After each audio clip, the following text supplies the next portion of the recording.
Até agora a gente viu escoamento em placa, falamos sobre fluido, definição de fluido, vimos também um pouquinho de escoamento em dutos quando falamos sobre Reynolds.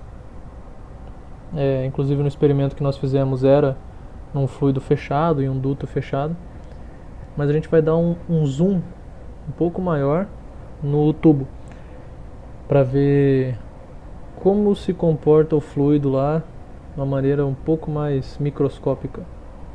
Então a gente vai ver algumas correlações que tratam mais da energia do fluido, são correlações empíricas, ou seja, feitas em laboratório, tratando os dados de experimentos. Não tem muita teoria por trás dessas correlações, por isso que a gente não chama de lei, porque é algo mais empírico, mas que, respeitando as restrições do problema, funcionam bem. Vamos falar então sobre escoamento fechado, seção 2.2. A gente vai tratar aqui de dutos, ou condutos ou tubos, que são as estruturas utilizadas para o transporte de fluidos, transporte de quantidade de movimento. Geralmente a gente trabalha com água, continuaremos trabalhando com ela. De uma maneira mais específica, nós vamos ver o escoamento permanente, então que não varia com o tempo, de um fluido incompressível, cuja então massa específica ou densidade não varia, em um conduto fechado, que é o tipo de escoamento aí que você mais vê na indústria, né? Com esse estudo, a gente vai poder calcular a perda de carga que tem no escoamento, a perda de energia do sistema, que é aquela, claro, não é uma energia, não pode ser perdida, dependendo do que você define como perdida, mas a energia mecânica, uma energia específica, pode sim ser perdida quando ela é transformada em outra energia. Nós queremos, para transportar o fluido, nós queremos a energia mecânica, que é a energia de movimento. Não interessa, eu não quero esquentar o fluido. No entanto, dependendo do meu sistema, eu perco energia mecânica para energia térmica, devido ao atrito. Então, o atrito, a força de atrito do fluido com as paredes ou do fluido consigo mesmo, que o fluido, a viscosidade é justamente isso, é o fluido arrastando-se sobre ele mesmo, que gera um atrito. E isso transforma a energia mecânica em energia térmica, a gente não quer isso. Então, com essa parte aqui, nós vamos poder calcular quanta energia está sendo perdida assim, para poder suprir, essa energia que está sendo, que eu gostaria que fosse toda movimento, não está sendo movimento, toda ela. Então, para compensar, eu vou ter que colocar um pouco mais. Quanto mais? Depende da perda de carga, depende de quanto eu perco. É isso que a gente vai ver. Nesse estudo, então, nós não vamos falar de fluido ideal, que é o que a gente fez até agora. Tratamos o fluido como ideal para ver sobre na equação de Bernoulli, mas aqui não, a gente vai precisar justamente que ele não seja ideal para que tenha atrito. A viscosidade dele vai ser importante. Vamos retomar aqui o estudo da viscosidade. A gente pode classificar os dutos em duas classes. Os dutos livres, que é um aberto, tipo esse aqui, aqui está a seção transversal, aberto, ou fechado, mas não cheio. Então existe aqui uma superfície livre, que respeita, por gravidade, ela é horizontal.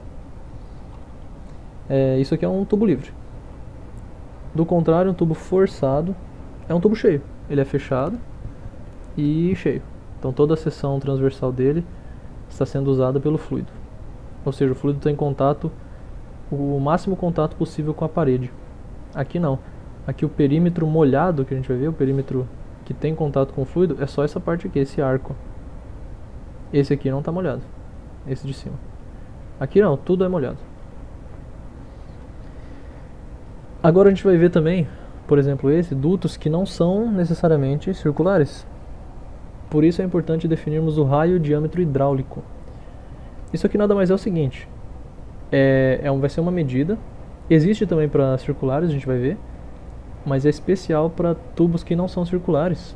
Eu defini um diâmetro, diâmetro tem a ver com círculo, mas eu consigo definir o diâmetro hidráulico para qualquer geometria. Isso é importante para poder relacionar, por exemplo, nas correlações, nas equações tipo Reynolds, que tem diâmetro, mas e quando eu não tiver um diâmetro, quando não for circular? Então, definiu-se esse diâmetro hidráulico para usar no lugar do diâmetro geométrico nesse tipo de equação. Então, é uma maneira de comparar os tubos. Eu tenho um tubo circular e um tubo quadrado. Como é que eu vou saber que tamanho de tubo quadrado eu tenho que usar para ter o mesmo efeito do tubo circular? Você vai usar o mesmo diâmetro hidráulico, que é isso que a gente vai definir aqui. O raio hidráulico, o raio é menor que o diâmetro, vamos ver o raio primeiro. É definido como a razão entre a área e o perímetro. É uma medida simples, tem as duas medidas mais simples que tem de uma geometria aqui, né? Bidimensional. Você vai pegar a área da seção transversal e dividir pelo perímetro dessa área, dessa geometria. Isso aqui é metro quadrado, por exemplo, por metro. Metro quadrado por metro dá metro, que é realmente a dimensão de um raio. O raio é a dimensão de comprimento, né? Então a unidade dele no sistema internacional é metro. Beleza, isso aqui é uma medida tranquila de lembrar, é prática, né? Área sobre perímetro, fácil, não tem número, não tem quadrado, né? Não é área ao quadrado sobre perímetro ao cubo. Vamos ver o que acontece quando nós usamos um tubo circular. Um tubo circular, vamos lembrar, a área do círculo é πr ao quadrado e o perímetro é 2πr. São equações bem semelhantes, né? Aqui tem π, tem r, tem 2. Aqui tem π, tem r, tem 2. Então é tranquilo de lembrar também. R ao quadrado é da área, porque a área é metro quadrado, então eu preciso ter um metro do raio ao quadrado. Então é facinho de não confundir também essas duas. Quem tem o quadrado é a área, né? Metro quadrado. Feito. Vamos ver o que acontece com o raio hidráulico de um círculo, de um tubo circular. Então temos aqui, raio hidráulico é a área sobre o perímetro. Bem, a área πr ao quadrado. O perímetro é 2 vezes π vezes o raio. Tá para simplificar bem aqui, né? Vamos copiar aqui. O π de cima corta aqui com o de baixo. Esse raio de baixo corta com um dos raios aqui de cima. Aqui eu tenho raio vezes raio, então sobra só um deles quando corta com esse. Então nós temos que o raio hidráulico é raio geométrico sobre 2. Então o raio hidráulico de um tubo circular não é igual ao raio geométrico, é inclusive a metade. Vejam que nem para o círculo ficou certo, né? O raio hidráulico não ficou igual ao raio. Por quê? Bem, porque eles quiseram fazer uma relação simples aqui, ó, área sobre perímetro. Eles poderiam ter modificado essa relação para o raio ter ficado igual ao raio. Você poderia ter colocado se o 2 foi o problema, que ficou dividido por 2, eu posso colocar um 2 aqui, por exemplo. Se aqui fosse duas áreas, né, 2A, ficaria assim, 2A, 2πr, esse 2 ia cortar com esse 2 e não ia sobrar 2 embaixo, ia ficar só raio. Beleza, poderia ter falado, ó, 2 vezes a área vezes sobre o perímetro. Mas aí eles preferiram fazer uma relação, não, vamos deixar essa relação simples, ó, área e perímetro, pronto, não tem número, facinho de lembrar. E o raio hidráulico ficou igual ao raio sobre 2. Tá. E o diâmetro geométrico agora? O diâmetro geométrico, né, o que a gente conhece, é 2 vezes o raio. Certo? Mas, se nós fizéssemos o diâmetro hidráulico, dH, ser o dobro do raio hidráulico, quanto ele seria? No caso do círculo. Bem, 2 vezes isso aqui. Isso aqui é raio sobre 2. Então seria 2 vezes o raio sobre 2. Que daria raio. Daí ficou diâmetro hidráulico é igual a raio. Não ficou interessante isso aqui. Eu sei que o geométrico é o dobro do raio, mas o hidráulico ficou igual ao raio. Então, para consertar isso, porque na verdade o que é mais importante, que é usado nas equações, é o diâmetro hidráulico e não o raio. Então, o raio não ficou certo, ficou hidráulico é metade do geométrico. Mas vamos deixar pelo menos o diâmetro certo, né? Então, em vez de ser o dobro, eles fizeram 4 vezes. Então, o diâmetro hidráulico é igual ao quádruplo do raio hidráulico. Então, vamos calcular quanto dá isso. Essa aqui é a definição. O diâmetro hidráulico é 4 vezes o raio hidráulico. Para quê? Para fechar certinho, ó. 4 vezes o raio hidráulico é 4 vezes raio sobre 2. Raio hidráulico é raio sobre 2. Aqui vai simplificar 4 sobre 2 dá 2. Então vai ficar 2 raio. Aí 2R, quem que é? 2R é igual a D. Opa, aí ficou perfeito. O diâmetro hidráulico ficou igual ao diâmetro geométrico. Então, só para fechar, eles colocaram 4 vezes. Para o diâmetro pelo menos ficar igual. O raio não ficou, ficou metade. Mas o diâmetro, para ficar igualzinho, vamos deixar 4. E isso serve para todas as geometrias. Então a definição é essa. Nós temos essas duas equações. Ó. Raio hidráulico é área sobre perímetro e diâmetro hidráulico é 4 vezes o raio hidráulico. Então isso aqui dá pra gente fazer para todas as outras geometrias. Vamos fazer para um quadrado. Aqui, ó. Vou fazer com vocês. Então nós temos um quadrado de lado A. Vamos lá. Quanto que é o raio hidráulico dele? Isso aqui é para um círculo. Vamos pegar aqui a equação. Um quadrado de lado A. Beleza. Raio hidráulico é a área sobre o perímetro. A área de um quadrado é A ao quadrado. Daí que vem o nome quadrado, né? O perímetro vai ser a soma de todos os lados.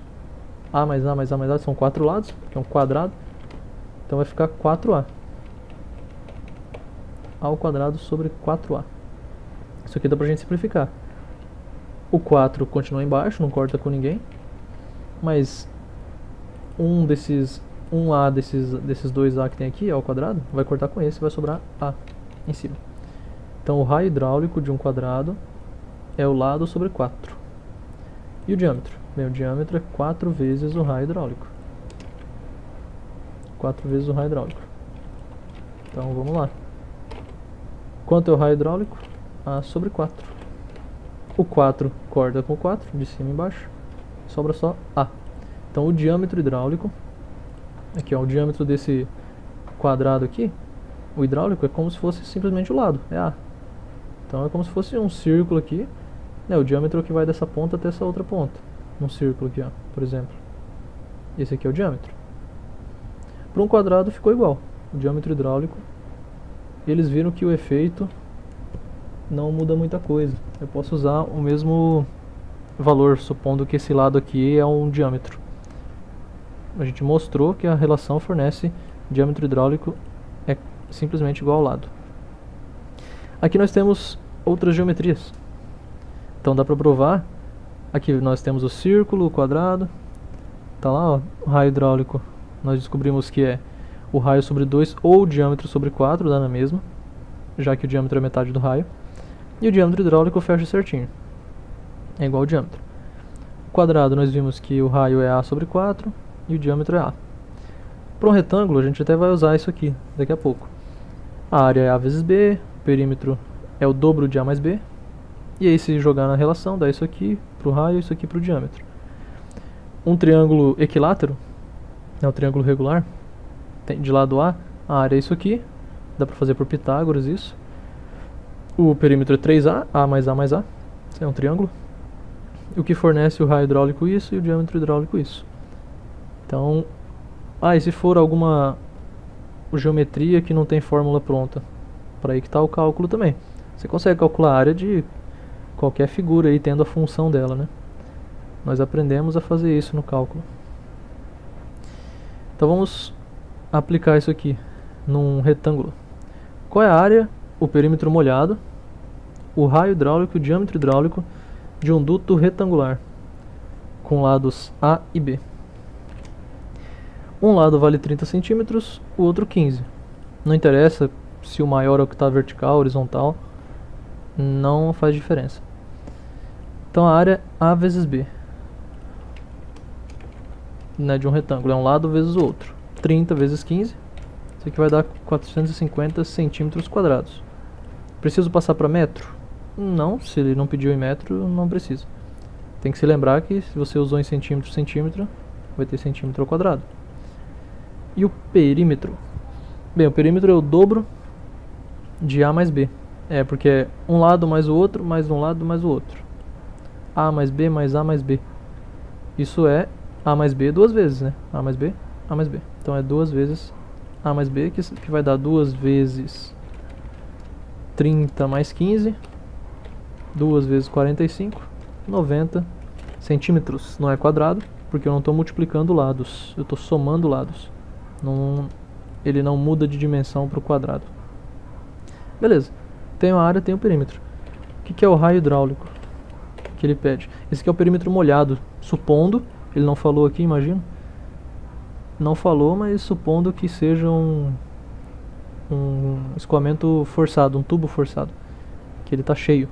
Então o perímetro molhado é o perímetro do tubo, simplesmente. Ele não falou quanto que é, não tem como saber.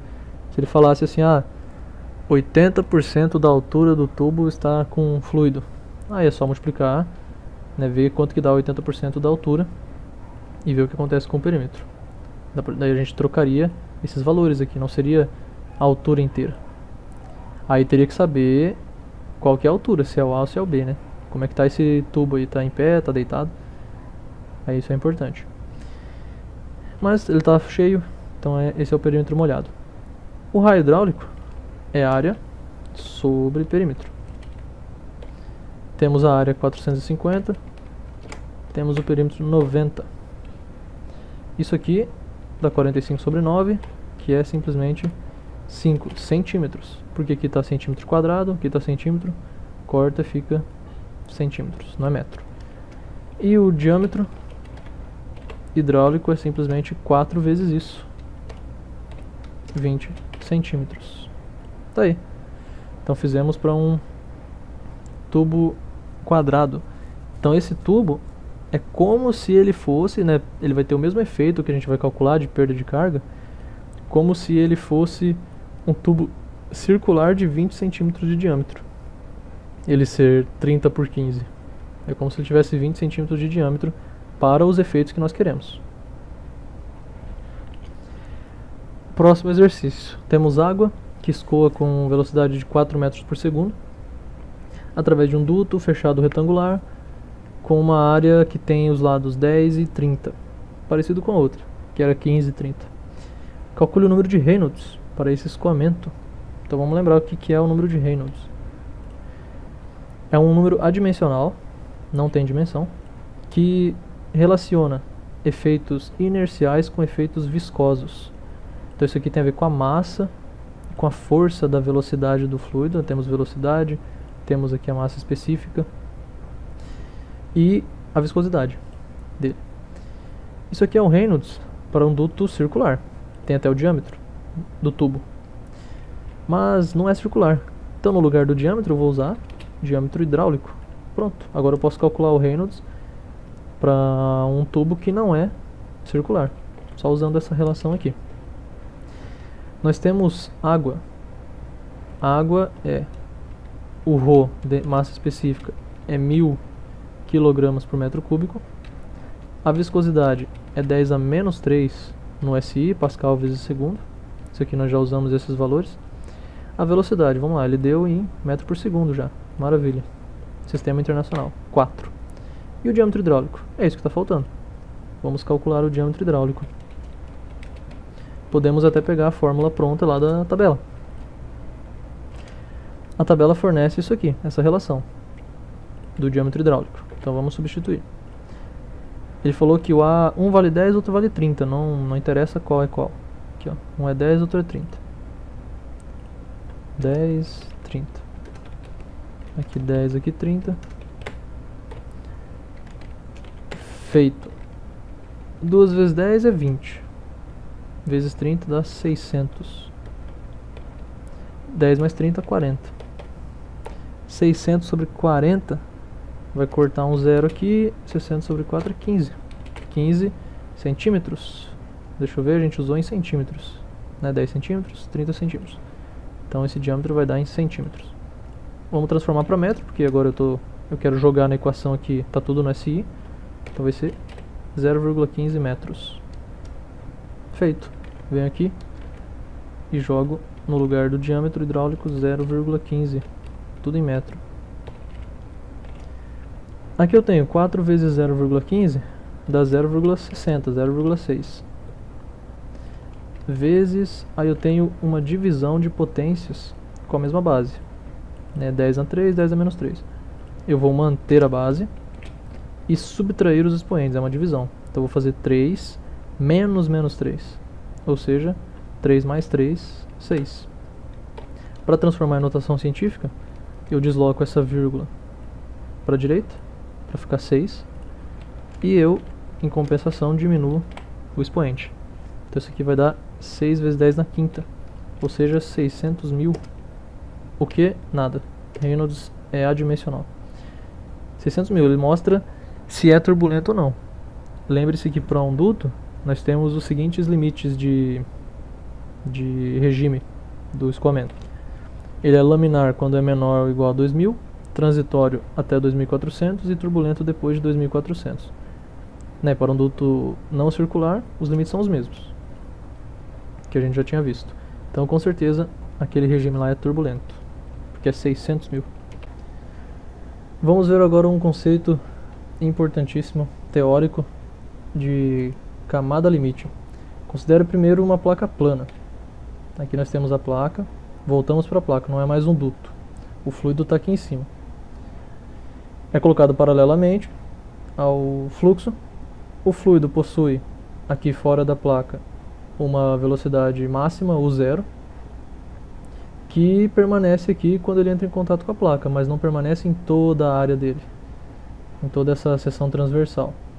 Pelo princípio do não deslizamento, que nós tínhamos visto lá na primeira aula, a camada em contato com a placa tem velocidade zero, velocidade nula, ela não desliza sobre a placa. Então aqui ela está parada. Conforme eu vou me afastando da placa para cima, a velocidade vai aumentando. Então esse aqui é o perfil de velocidade, quanto maior a seta, maior a velocidade. Então ela vai aumentando, formando essa barriga aqui, esse perfil, até voltar a ter a velocidade normal, o zero, velocidade máxima que ela tinha antes.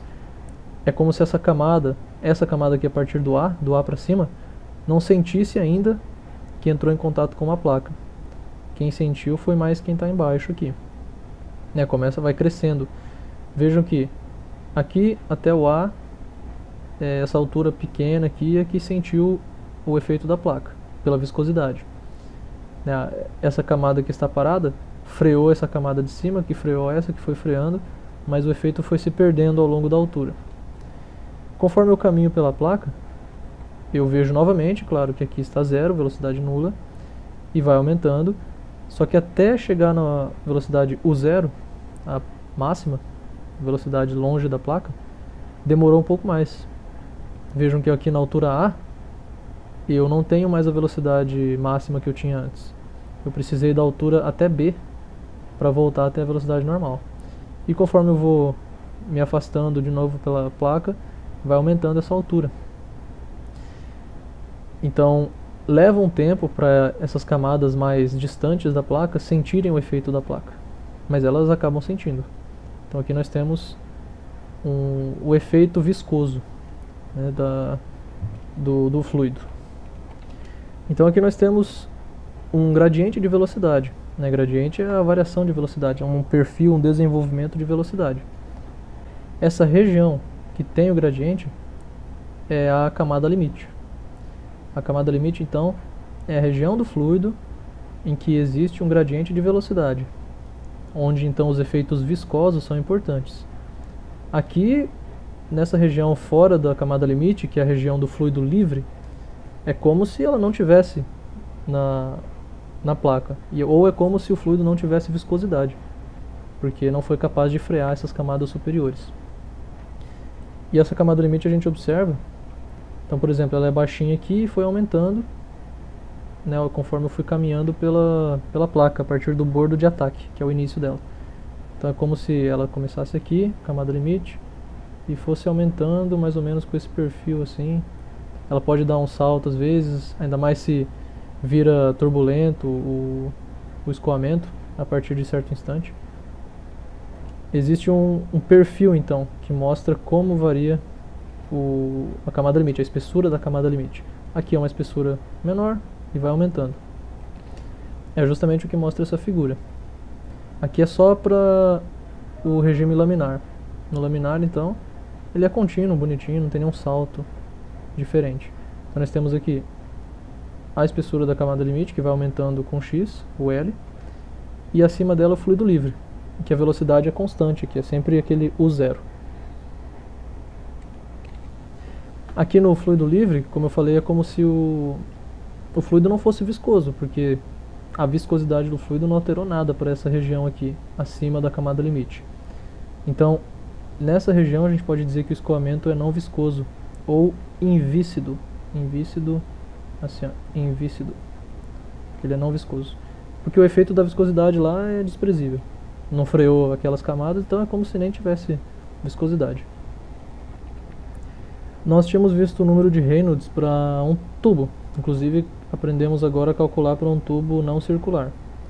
Mas também existe o número de Reynolds para uma placa plana, um REX. X que é a dimensão, geralmente, que a gente dá ao longo do escoamento. Vejam que é bem análogo ao Reynolds que conhecemos. Tem a massa específica, a viscosidade, a velocidade, nesse caso a velocidade U0, que é a máxima, e o X. Aqui antes a gente usava D, que é um diâmetro, é uma dimensão de comprimento. Aqui nós também temos uma dimensão de comprimento, mas agora a gente não fala em diâmetro, não tem sentido. Aqui a gente usa X, que é a distância do bordo de ataque. Começa aqui a medir o X, aqui é 0, aí vai aumentando a influência da placa plana sobre o fluido. Para esse caso do RX, a região de transição lá de laminar para turbulento é diferente. Nós vimos que para um tubo é 2000, aí até 2400 é realmente o regime transitório, e acima disso é turbulento. Aqui não, aqui já é 5 vezes 10 na quinta. Isso aqui dá 500 mil. Então é uma faixa bem diferente. Mas, então acima disso é turbulento, abaixo é laminar. Aqui, olhando para essa equação, se o fluido é o mesmo, e não tem por que ele mudar, a viscosidade é a mesma. Claro que a viscosidade também pode mudar conforme a temperatura, se for o fluido vai atingindo regiões de temperaturas diferentes. Mas vamos dizer que tanto a temperatura quanto a pressão são constantes ao longo do escoamento, ou a variação é desprezível.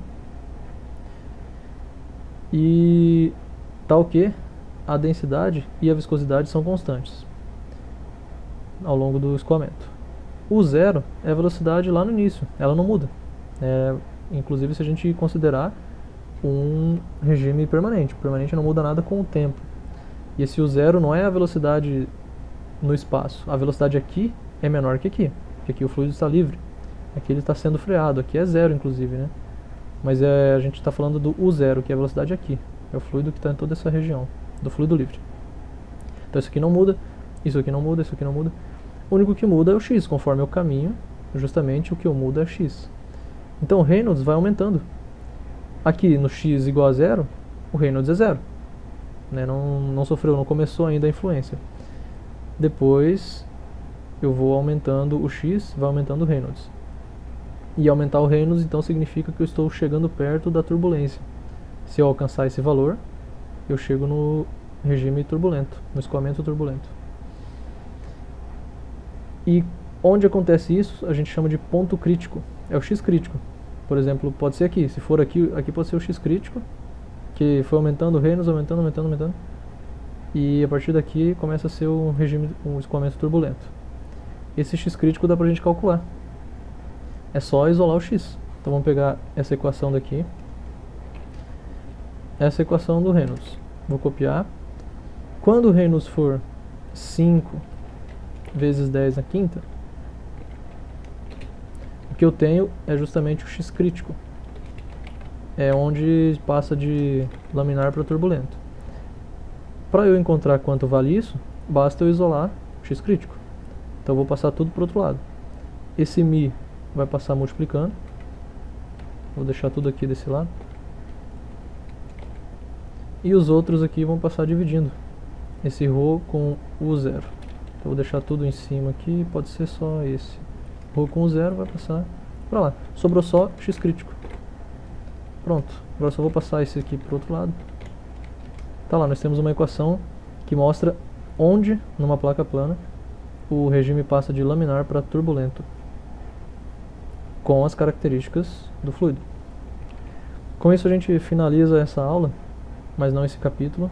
Vamos finalizar na próxima aula, continuando o assunto agora num tubo. Voltamos para o tubo e a gente vai desenvolver o raciocínio de camada limite aqui também. Então a gente vê que existe um gradiente de velocidade, só que agora ele é de todos os lados. Pensa que isso aqui é um tubo circular e o gradiente está sendo desenvolvido na parede no sentido radial. Não existe só camada limite aqui de baixo para cima, é de todos os lados, de fora para dentro, de cima para baixo, de um lado para o outro, né, de fora para dentro. Vamos ver o que acontece aqui no tubo. Então é isso, até semana que vem.